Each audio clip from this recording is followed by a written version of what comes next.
పిఠాపురంలో సీన్ మొత్తం మారిపోయింది. పవన్ కళ్యాణ్ ఒక్కసారిగా అనూహ్య నిర్ణయం తీసుకున్నారు. అసలు అది ఏంటి, దానికి ఏం జరుగుతుంది అక్కడ? అయితే ఇప్పటి వరకు కూడా రీసెంట్ టైంలో చూసుకుంటే అక్కడ వర్మకి ఆయన ప్రాధాన్యత తగ్గుతూ వస్తుంది.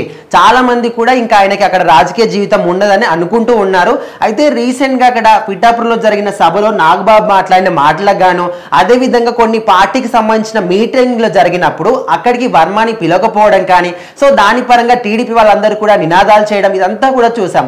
సో ఇదంతా కూడా చూసుకుంటే ఇక్కడ మీదికి వీళ్ళందరూ కూడా కలిసి కనిపిస్తున్నప్పటికీ లోపల మాత్రం ఖచ్చితంగా ఏదో ఒకటి నడుస్తుంది. ఇక మీదట వీళ్ళు కలిసి ఉండే అవకాశమే లేదో, ఏదో ఒక కళ్ళల్లో మాత్రం సృష్టించబడుతుందనే విధంగా చాలా మంది ప్రజలు కూడా అనుకున్నారు, ముఖ్యంగా పిఠాపురం ప్రజలందరూ కూడా. సో వీటన్నిటికి కూడా చెక్ పెట్టే విధంగా ఇప్పుడు పవన్ కళ్యాణ్ మాత్రం ఒక అనూహ్యమైన నిర్ణయం తీసుకోవడం జరిగింది. అయితే అక్కడ ఎవరైతే మాట్లాడుతున్నారో వాళ్ళందరూ కూడా నోటి మీద వేలేసుకునే విధంగా ఆయన ఒక నిర్ణయం మాత్రం తీసుకున్నాడు.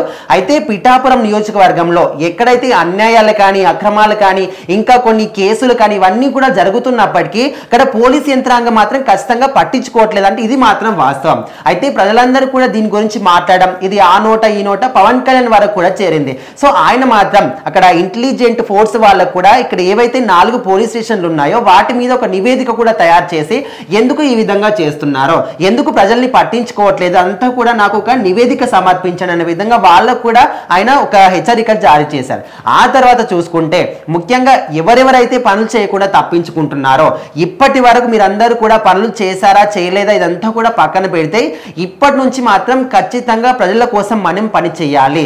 ప్రజలందరూ కూడా వాళ్ళు ఓట్లేసి మనం గెలిపిస్తేనే మనం ఈ హోదాలో ఉన్నాము. అసలు ముఖ్యంగా ఓట్లు వేసినా ఇవ్వకపోయినా మన బాధ్యత ఏంటి, ప్రజలకు మనం సర్వ్ చేయాలి, ప్రజల కోసమే మనం పని చేయాలి. కాబట్టి వాళ్ళు ఏది చెప్పినా కూడా ఖచ్చితంగా మనం చేయాలి. వాళ్ళకి సమస్యలు వచ్చినప్పుడు మనం రియాక్ట్ కాకపోతే ఇంకా మనం ఇలాంటి హోదాల్లో ఉండి ఏం అవసరం అంటే ఏం లాభం అనే విధంగా ఆయన వాళ్ళందరికీ కూడా ఒక క్లాస్ స్పీకర్ అని తెలుస్తుంది. సో మొత్తానికైతే పవన్ కళ్యాణ్ గురించి ఇక్కడ పిఠాపురం నియోజకవర్గంలో ఇక్కడ రీసెంట్ గా వర్మ కూడా కొత్తగా రాజకీయాలు స్టార్ట్ చేస్తున్నారని, ఆయనంతలో ఆయన సొంతంగా ఓన్ గా డెసిషన్ తీసుకొని సొంతంగా హామీలు ఇవ్వడం కానీ ఇదంతా కూడా చూస్తుంటే ఆయన బలం ఇంకా అక్కడ తగ్గలేదు, నేను ఇంకా నిరూపించుకుంటానే విధంగా ఓన్ గా ఏమైనా ట్రై చేస్తున్నాడేమో అనే విధంగా కూడా రీసెంట్ గా న్యూస్లు వచ్చాయి.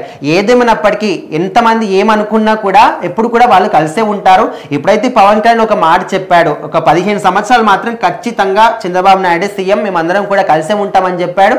ఎన్ని సమస్యలు వచ్చినా కూడా వాళ్ళు మాట్లాడుకొని ఏమైనా చేసుకొని కూటమి మాత్రం ఈ 15 సంవత్సరాలు కలిసే ఉంటుంది. సో మొత్తానికి పవన్ కళ్యాణ్ తీసుకున్న ఈ నిర్ణయం పట్ల చాలా మంది కూడా హర్షం వ్యక్తం చేస్తున్నారు. మరి ఇప్పటి నుంచి అయినా పోలీస్ యంత్రాంగం సరిగ్గా పనిచేస్తుందని అనుకుంటున్నారు. చూద్దాం మరి.